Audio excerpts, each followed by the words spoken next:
Alright, all you legends of the high-scoring arcades out there, welcome back to the Indy Radio Arcade. And we told you fans at home that we would make up for all of the games that we didn't get a chance to mention for Music Village for this Friday. And we did it in a magnificent way that I got a feeling we will do again the next time we hit a milestone show, which I think will be in January, which will be celebrating 4 years. Man, time flies. Really does. And oh, ladies and gentlemen, speaking of time, I think it's just about that time for us to put your high scores on high display with a couple of indie games along the way. 10 of them to be precise, for another very special milestone edition of the Indy Wall of Fame. And the first game that we have up comes from the developers Anthony Rotondo and Hyper Unknown. Nice developer names, by the way, with their game, The Forgettable Dungeon. And this game automatically reminds me of a Minecraft version of the classic game of Faith, with a little hint of Indiana Jones with the picture that the maestro told me that shows somebody getting chased down by a giant boulder. Alright, I'll go for it. And here's hoping in the near future that you get a chance to create your own dungeon for this game. And with the fact of Maestro telling me to flip to page 4 with somebody with a giant tentacruel inside of one of the bases, and even somebody who looks like Philip J. Fry, yeah, I think you can create your own dungeon. Well, a medieval flail included for the combat. Another thing I hope for that they have in the game that Maestro said that there was no pictures for. So there. And the next game that we have up comes from the developers White Ink, nice name by the way, with their game Beardy the Digger. And this game automatically reminds me of a combination of Super Mario with a little hint of Dig Dug in there as well. And here's hoping in the near future for this game that you get a chance to actually use that pickaxe to actually dig to secret locations in this game. And according to what the maestro said, that may be a possibility since he's looking for diamonds. Alright. Well, I hope he also has a grappling hook to help him get from place to place, cause there's only so much a digger or a miner can do in an environment like that. And the maestro said that it's not necessary for him to have a grappling hook since he can jump like Super Mario.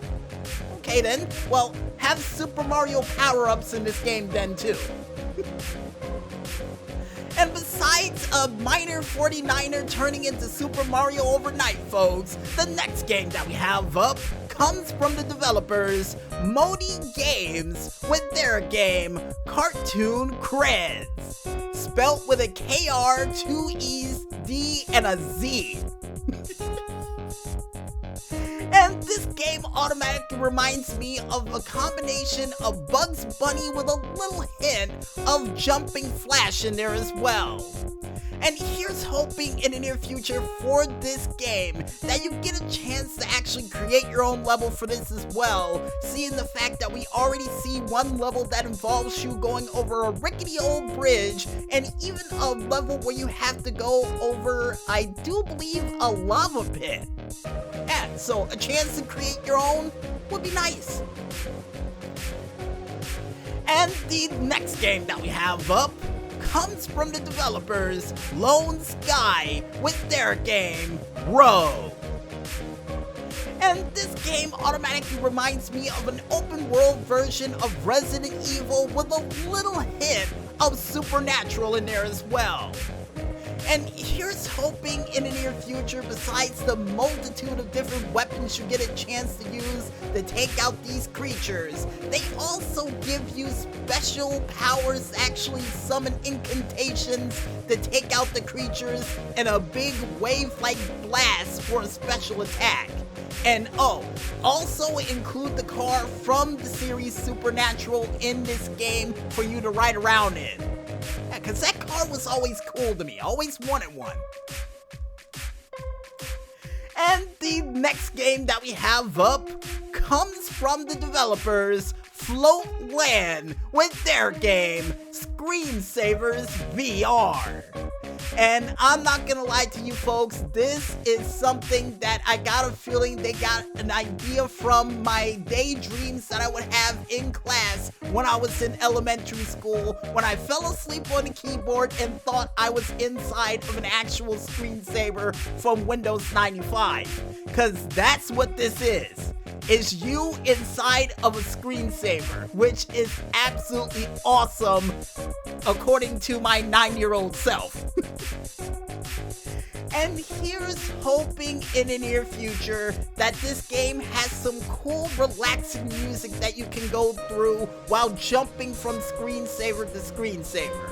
And according to the maestro, chances are it does have that. Nice.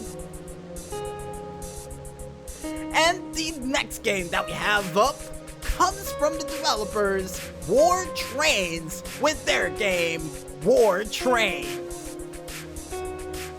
And this game automatically reminds me of a combination of Shining Time Station with a little hint of Transformers in there, seeing the fact that you gotta fight a giant oversized creature that looks like Megatron from the Michael Bay series version of Transformers. Nice! And here's hoping in the near future that you get a chance to use the big boy train to actually take out a zombie or one of the creatures you have to take out in this game on the back of the train.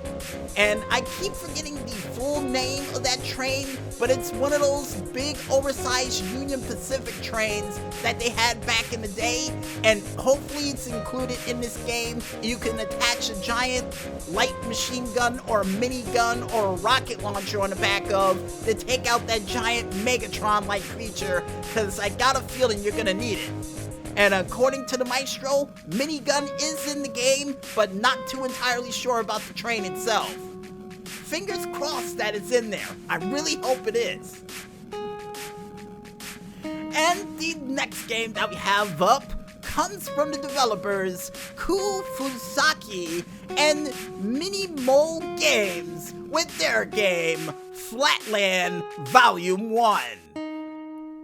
And this game reminds me of a combination of not only the game Flappy Birds with a little hint of Tron in there as well, and maybe a little hint of, I guess Beatmaster?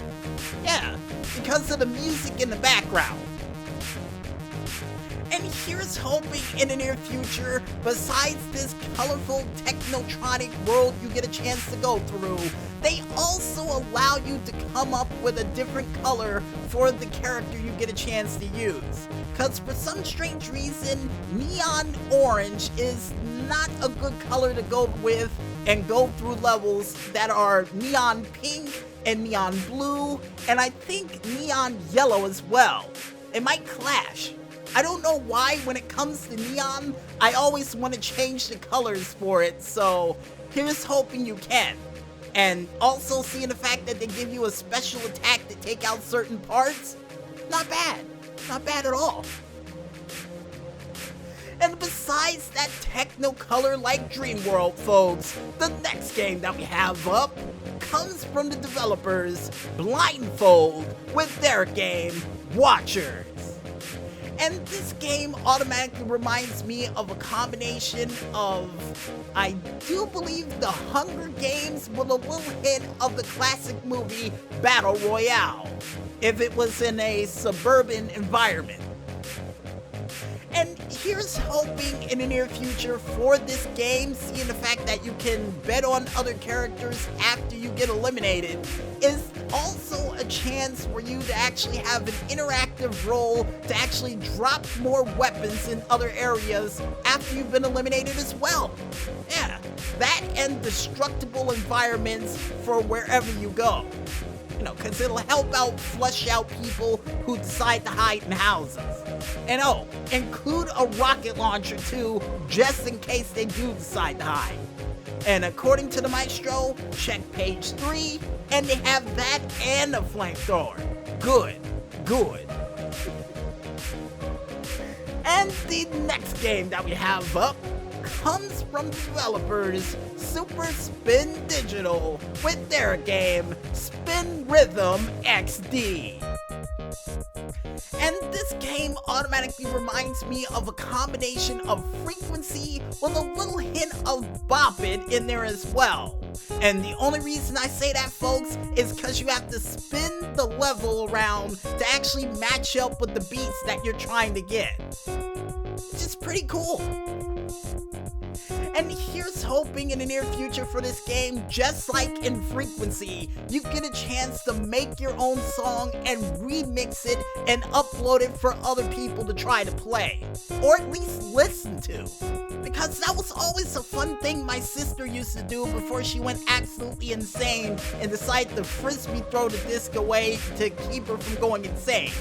Yeah, music's tough, folks, it really is. And the last but not least game that we have up for this week comes from the developers Grin Robot with their game Bomb Bowling 2. And this game automatically reminds me of a combination of not only Angry Birds, but a little hint of the classic movie Kingpin in there as well. With the fact that you have to knock down every single pin or else you'll go insane. Yeah, along those lines. And here's hoping in the near future for this game that you get a chance to not only create your own level, but get a chance to play alongside with your friends to see if you can get a perfect game in this weird mousetrap contraption of bowling. Yeah, another best way to describe it. And with that said, folks, and all those games out of the way, I now think it's time for us to go ahead and check out a couple of high scores from the Twitter page of @HighScore. And the first high score that we have up comes from G Tibble with his high score of 24,000 in the classic game of California Games BMX on the Sega Master System. Not bad. Next high score that we have up once again comes from G Tibble with his high score of 27,090, a part of the Genesis Mega Drive game of Pulseman, which I have a feeling will be in theaters by next month, if they're trying to look for a new superhero to use. Anyway, next high score we have up is Speedy4759123 with his high score of 92,870 in the classic Android game of Paper Pear Saga under level 23. Also, besides that, you have Mark with his high score of 5,914 on the Atari 2600 game of Go Fish. And originally when I heard about this game, folks, I thought it was you playing with poker cards playing Go Fish, but it actually involves you fishing. Yeah, my bad. Anyway, next high score we have up comes from none other than Bam Mees with his high score of 3,170, a part of the classic Android game of Tap the Frog Doodle under level 17 difficulty. Next high score after that comes from none other than Retro Rob with its high score of 2,304,730, a part of the PS4 pinball game of Pinball Arcade under the Elvira level. Elvira? I almost forgot. Elvira, if you're listening out there, cool game and call me. No, Maestro, I'm not being creepy in any way, shape, or form, so we're just gonna move on with the next high score from Retro Rob, which is well over 22,900, a part of the Sega Master System game of Casino Games Pinball under middle difficulty. So wouldn't that be intermediate? Yeah, it would be, right? Alright, moving along. And the next high score that we have up comes from Frankie for the CX Spectrum game of Earth Defense Arctic Computing under level 1 with his high score of 23,930.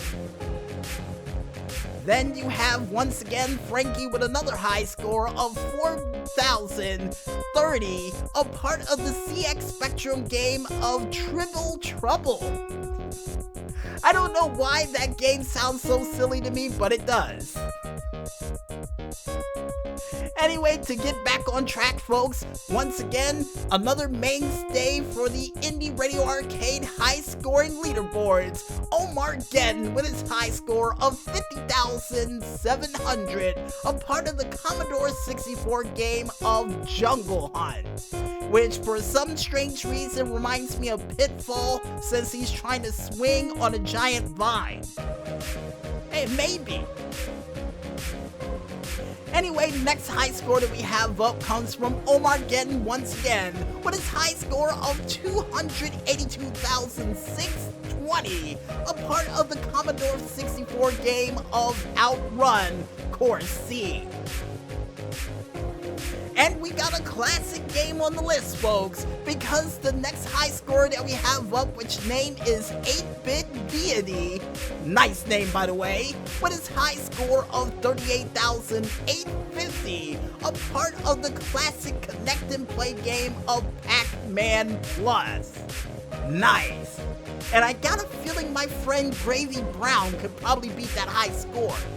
He was really good at Pac-Man. Him and my sister. It might be a tough contest to boot for. Anyway, next high score we have up once again comes from Omargeddon with his high score of 45,370, a part of the Paper Pear Saga level 55. Nice. And the next high score that we have up comes from the gamer known as Retro Rob with his high score of 11,637,160, a part of the PS4 pinballing game of Pinball Arcade under the Funhouse level, which has a creepy clown that is staring at me, so we're gonna move on to the last but not least high score that we have up for this month, and it looks like Omargeddon's gonna take the crown, and Maestro told me to put that crown back down because somebody took it from him, cause it comes from, once again, Retro Rob with his high score, and get this folks, of 162,516,120, a part of the PS4 pinballing game of Pinball Arcade under the Twilight Zone level. So not only he was able to beat Omargeddon, but he was able to do it in a horror situation like no other. Congratulations, Retro Rob. And if you guys want to check out any other cool high scores trying to make their way to the Twitterverse as we speak, you can head on over to the high scoring Twitter page of one man only known as @HighScore, or head on over to the website known as highscore.com to win cool prizes for your high scores. And like we say all the time during these parts of the shows, folks, it's a fair trade. And the high score that we have up that I got a feeling is gonna stand the test of time until we hit Halloween and beyond comes from none other than Retro Rob with his high score of 162,516,120, a part of the PS4 pinballing game of Pinball Arcade, the Twilight Zone edition. And if you guys want to check out any other cool games trying to make their way through the main stage via cargo ship, cargo plane, or subterranean train that is currently rumbling underneath your toes, you can head on over to the store.steampower page, only known as store.steampower.com, and click ever so lightly on that Indy button, and then click even lighter on that upcoming page. Then check out a whole bunch of monstrous games that I have a feeling will soothe the savage beast that may be hiding in your closet as we speak. And I know there's one in my closet. We named him Frank. He's currently playing those games. That's why he's quiet right now. That's why he's quiet. And with that said, folks, I think it's time for us to head back into that music one more time. And when we return, we'll be back with this week's 64 $24,000 question right after a word from our sponsors. So don't run out on the bonus round just yet, folks, and stay tuned.